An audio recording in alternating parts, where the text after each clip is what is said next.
আসসালামু আলাইকুম রহমতুল্লাহি ওবরকাতুহু। সম্মানিত দর্শক, প্রধানমন্ত্রী তারেক রহমানের জন্য আগামী ৩টি মাস খুবই ঝুঁকিপূর্ণ, অত্যন্ত চ্যালেঞ্জিং, প্রতিযোগিতামূলক এবং তার জন্য এটা রীতিমতো অস্তিত্বের লড়াই। অবস্থাটা এরকম, বাঁচলে মানে গাজী, মরলে শহীদ। তিনি যদি এই ৩টি মাস চমৎকারভাবে টিকে যান এবং চালাতে পারেন, তাহলে দীর্ঘমেয়াদে এই সরকারের যে স্থিতিশীলতা এবং এই সরকারের যে টিকে যাওয়া, এটি অনেকটা সম্ভব হবে।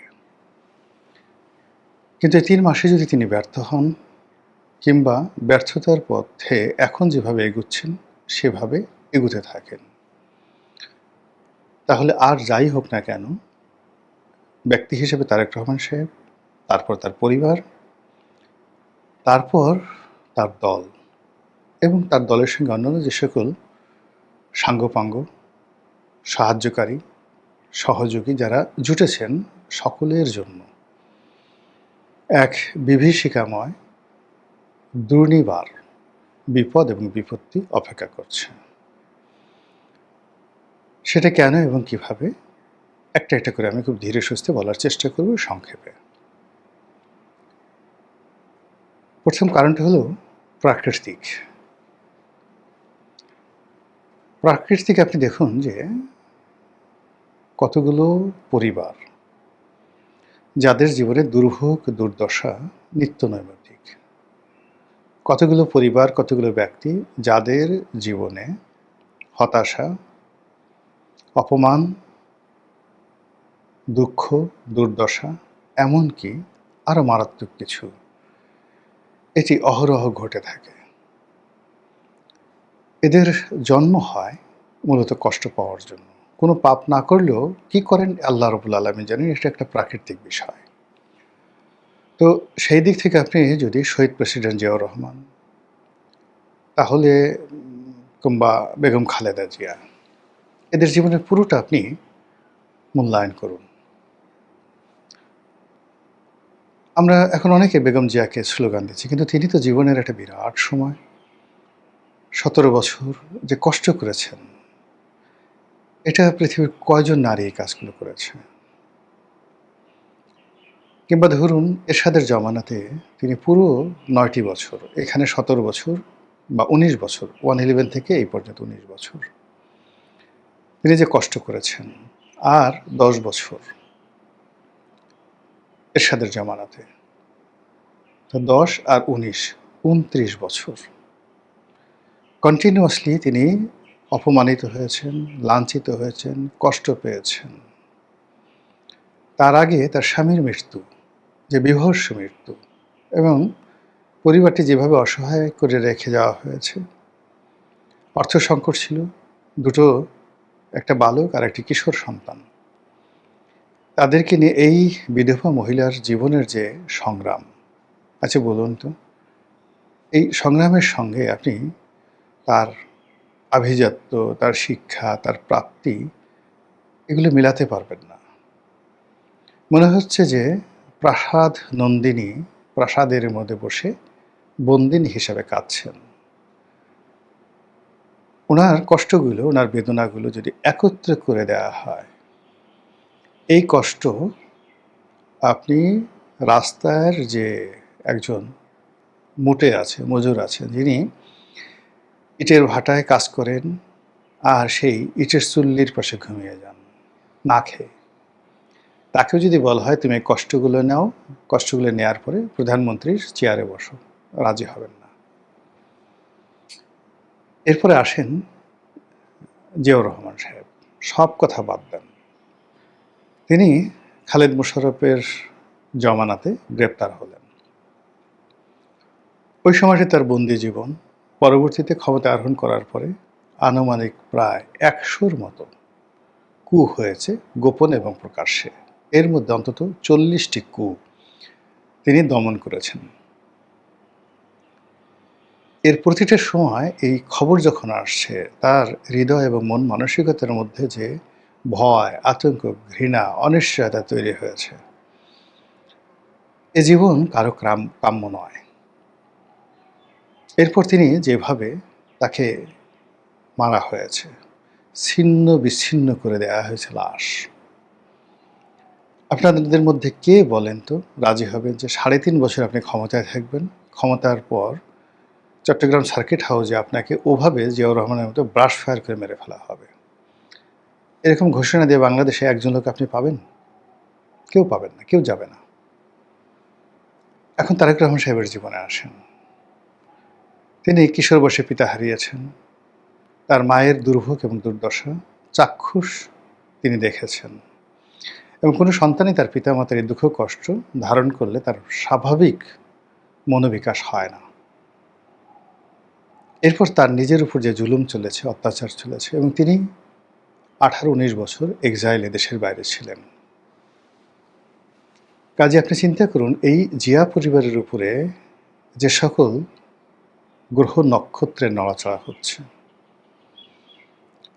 এটাকে আপনার প্রাকৃতিক একটা বৈশিষ্ট্য সামনে আনতে হবে, যে এই প্রাকৃতিক বৈশিষ্ট্যকে কিভাবে অ্যাভয়েড করা যায়, কোন কর্ম দ্বারা, কোন জাদু দ্বারা, কোন মন্ত্র দ্বারা। এই বিষয়গুলো পৃথিবীর তাবৎ ধর্মে এ সকল বিষয় যখন ঘটনা ঘটে, তখন সেখানে প্রতিবিধান আছে। অল অব দ্য ফিলসফি, পৃথিবীর এমন কোনো দর্শনশাস্ত্র নেই এই প্রকৃতির এই লীলা খেলাকে অস্বীকার করতে পারে, এমন কোনো ধর্ম নেই অস্বীকার করতে পেরেছে। আর এগুলো থেকে রক্ষা পাওয়ার জন্য যে কর্মকাণ্ড যা কিছু আছে, তার একটি সিঙ্গেল নমুনা বিএনপি বা তার দলের লোকজনের মধ্যে নেই। ফলে প্রথম কাজ হলো তারেক রহমান সাহেবের যে গ্রহ এবং নক্ষত্র, এই গ্রহ নক্ষত্র প্রাকৃতিক নিয়মে স্বাভাবিক অবস্থায় নেই। এই গেল এক। ২ নম্বর হলো যে আমাদের দেশের প্রাকৃতিক যে সময়, জুন, জুলাই, আগস্ট, এই ৩টি মাস আমাদের দেশে বহু দুর্ঘটনা ঘটে। ঝড়, বৃষ্টি, বন্যা, বাদল, ফসলহানি, মানুষের মন খারাপ, প্রকৃতি বিরূপ পরিস্থিতি সব মিলিয়ে এই সময়টিতে যে সকল দুর্ঘটনা ঘটে, এটার চূড়ান্ত একটা ফলাফল হয় সেপ্টেম্বর মাসে।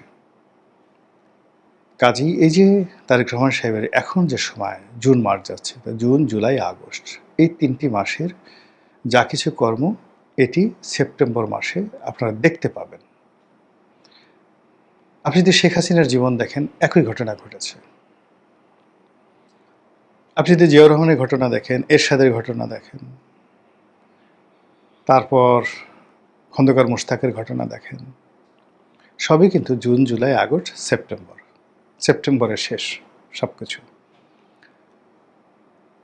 তো সেই দিক থেকে এই যে আগামী ৩টি মাস দেশের অর্থনীতি, budget, tax collection, foreign relation, বিদেশের সাথে বন্ধুত্ব করা, সরকারি স্থিতিশীলতা, আমলাতন্ত্রের উপর, রাষ্ট্রতন্ত্রের উপর প্রভাব বিস্তার করা, সব কিছু নিয়ন্ত্রণে আনা, জনগণের কল্যাণ সাধন করা, জনগণকে সরকারের পক্ষে নিয়ে আসা, প্রতিদ্বন্দ্বীদের মনে ভয় সৃষ্টি করা, আর প্রতিপক্ষ যারা রয়েছে তাদের সঙ্গে সহনশীল সম্পর্ক। আচ্ছা বলেন তো, একটা উপকরণ জনাব তারেক রহমান সাহেবের পক্ষে আছে? সরকারের ৪ মাসে কোনো একটি রাষ্ট্রের সঙ্গে কি কৌশলগত সম্পর্ক স্থাপন করা গিয়েছে? আগামী ৩ মাসে করা যাবে তার কোনো নমুনা আছে? প্রশ্নই আসে না। তিনি মালয়েশিয়াতে যাচ্ছেন। মালয়েশিয়াতে যেখানে বর্তমান প্রধানমন্ত্রী ডক্টর মোহাম্মদ ইউনূসের ঘনিষ্ঠ বন্ধু, যিনি ডক্টর মোহাম্মদ ইউনূসের সঙ্গে দেখা করতে কোনো রকম প্রোটোকল ছাড়া চলে এসেছেন, তো সেই দেশে তারেক রহমান সাহেব যাচ্ছেন। সেখানে ডক্টর মোহাম্মদ ইউনূসের সাথে সম্পর্কটা লেনা দেনা একটা গুরুত্বপূর্ণ বিষয়। ২ নম্বর হলো যে ২০০১ থেকে ২০০৬ সালে যখন তারেক রহমান সাহেব ক্ষমতাধর ছিলেন, তখন মালয়েশিয়াতে তার বিনিয়োগ নিয়ে, তার অর্থ নিয়ে নানা রকম কথাবার্তা ছিল। বিএনপির অনেক প্রভাবশালী নেতা মালয়েশিয়াতে সেকেন্ড হোম করেছিলেন। মালয়েশিয়াতে বাংলাদেশিদের, সেটা বিএনপি হোক, আওয়ামী লীগ হোক, তাদের ফান্ড ট্রান্সফার করা, থাকা, ব্যবসা বাণিজ্য করা, সম্পত্তি ক্রয় করা, এটার একটা স্বর্গরাজ্য। আরাফাত রহমান কোকো সেখানে ছিলেন, তার স্ত্রী এবং সন্তানেরা সেখানেই লালিত পালিত হয়েছেন এবং এখনও সম্ভবত সেখানেই আছেন। তো সেই মালয়েশিয়াতে তিনি যাচ্ছেন, সেটি কি তার ব্যক্তিগত সফর, রাষ্ট্রীয় সফর, লোক দেখানো সফর, নাকি ডক্টর মোহাম্মদ ইউনূসের বন্ধুর সঙ্গে যেকোনো একটা সমঝোতা বোঝাপড়া? এর কারণ হলো ডক্টর মোহাম্মদ ইউনূস এই মালয়েশিয়াকে টার্গেট করেই একটি ম্যান পাওয়ার লাইসেন্স করেছিলেন। তো সেই ম্যান পাওয়ার লাইসেন্সটি এখনও বহাল আছে, কিন্তু ইউনূস সাহেবের ক্ষমতায় চলে যাওয়ার পর মালয়েশিয়াতে একটা লোকও পাঠানো যাচ্ছে না, এখনও পর্যন্ত সেটি অ্যাপ্রুভ করেনি। তো মালয়েশিয়াতে যদি লোক পাঠাতে হয় তাহলে কি আনোয়ার ইব্রাহিম প্রধানমন্ত্রী, তার কোনো অনুরোধ আছে, নির্দেশনা আছে, সাজেশন আছে ইউনূসের ব্যাপারে? সেটা কিভাবে জনাব তারেক রহমান সাহেব সামঞ্জস্য করবেন? এবং সেখান থেকে তিনি সরাসরি যাবেন বেইজিংয়ে। আমেরিকার সঙ্গে যে চুক্তি হয়েছে, যে কোঅপারেশন, সেই কোঅপারেশনটি মাথার উপর রেখে বেইজিংয়ে যাওয়াটাই মানে আমার কাছে ওয়াইজ মনে হচ্ছে না। কোনোভাবে খলিলুর রহমান বলেন, বাংলাদেশে এমন কোনো কূটনীতিবিদ নেই যে আমেরিকার এই যাকে বলা হয় চুক্তিটা মাথায় নিয়ে বেইজিংয়ের সঙ্গে সম্পর্ক স্থাপন করবেন এবং বেইজিংয়ের প্রাইভেট এবং পাবলিক ফান্ড বাংলাদেশে আনবেন। এটি সুয়ের পেছন দিয়ে উট ঢোকার মতো অসম্ভব একটি ঘটনা। কাজে বেইজিং যাওয়ার আগে তাকে দুটো বিষয়ের সিদ্ধান্ত নিতে হতো বা হবে। এক, আমেরিকার সঙ্গে থাকবেন, বেইজিংয়ের সঙ্গে জাস্ট ফরমাল। আর আমেরিকাকে তালাক দিয়ে বেইজিংয়ের কৌশলগত বন্ধুত্ব হবেন বা বন্ধুত্ব শুরু করবেন বেইজিংয়ের সঙ্গে। আগামী 3 মাসে তিনি বা তার সরকার এরকম একটি গুরুতর সম্পর্ক স্থাপন করবেন, রিলেশন করবেন বা যা কিছু করবেন, এটা অসম্ভব একটা বিষয় হয়ে দাঁড়িয়েছে। এর বাইরে ভারতের কূটনীতি তো আছেই। অন্যদিকে আওয়ামী লীগ, জামাত, বামপন্থী রাজনৈতিক দলগুলো, এমনকি সেই যে 2001 সন থেকে 2006 সন পর্যন্ত সারা বাংলাদেশে যেভাবে বাংলা ভাই, যেভাবে শায়ক আব্দুর রহমান, যেভাবে আনসারুল্লাহ বাংলা টিম, তারা তাদের কর্তৃত্ব প্রতিষ্ঠা করে ফেলেছিল, সেটা এই জমানাতেও ইউনূস জমানার চেয়ে বেশি চলছে, কিন্তু তারা রাগ করছে না। ইউনূস জমানাতে তারা খোলস ছেড়ে বের হয়ে এসেছিল। আপনি হিজবুত তাহরিরকে দেখা যেত, তারা প্রকাশ্যে তাদের কাজকর্ম চালাতো এবং প্রশাসন রাষ্ট্রযন্ত্রে অনেক হিজবুত তাহরির লোক এখনও আছে। ইউনূস জমানাতে তারা ওপেন হয়েছিল, মনে করা হতো তারা আসলে জামাতের লোক, কিন্তু বেসিক্যালি নট, তারা হিজবুত তাহরির লোক। ইটস এ গোপন একটা সংগঠন, অত্যন্ত শক্তিশালী। এই সংগঠনটি গত 4 মাসে তারেক রহমানের জমানাতে একেবারে নিশ্চুপ হয়ে আছে, কিন্তু তাদের অ্যাক্টিভিটিস আগের চেয়ে আরও বেশি করে চলছে। It is very dangerous for mister Rahman. তো মিস্টার রহমান মানে তারেক রহমান, তিনি যে কাজগুলো করছেন সেই কাজগুলোর মধ্যে মেধার ধারাবাহিকতা, এগুলোর পরিবর্তে চমক বেশি দেখা যাচ্ছে। তিনি এখানে রাষ্ট্রসত্তার যে অস্তিত্ব, বিএনপির যে অগ্রযাত্রা, এগুলোর চাইতে চমক সৃষ্টি করা, নিজে গাড়ি ড্রাইভ করা, মিডিয়াতে বারবার আসা এবং যে কোনো কারণে তার কন্যার, তার স্ত্রী, তাদের প্রশংসা, তাদের ইতিবাচক গুণগান মানুষ করুক এবং সেই জিনিসগুলো সামনে আসুক, এই কাজগুলো সরকার বা রাষ্ট্র যুগপৎভাবে করছে। জাইমা রহমান খেলছেন, বাম পা দিয়ে গোল করছেন, এটাকে ভাইরাল করা হচ্ছে কেন? সরকার কি জানে না যে এদেশে একটি উগ্রবাদ গড়ে উঠেছে, এদেশে একটি জঙ্গিবাদ গড়ে উঠেছে, এদেশে নারীদেরকে অবগুণ্ঠনধারী করার জন্য একটা বিরাট শক্তিশালী চক্র কাজ করছে? সেখানে জাইমা রহমান এবং জুবাইদা রহমানকে সামনে আনা, এই পরিস্থিতি নিয়ন্ত্রণ না করে, একটা মডারেট সোসাইটি গঠন না করে, এটা তারেক রহমান সাহেবের পরিবারের জন্য ঝুঁকিপূর্ণ।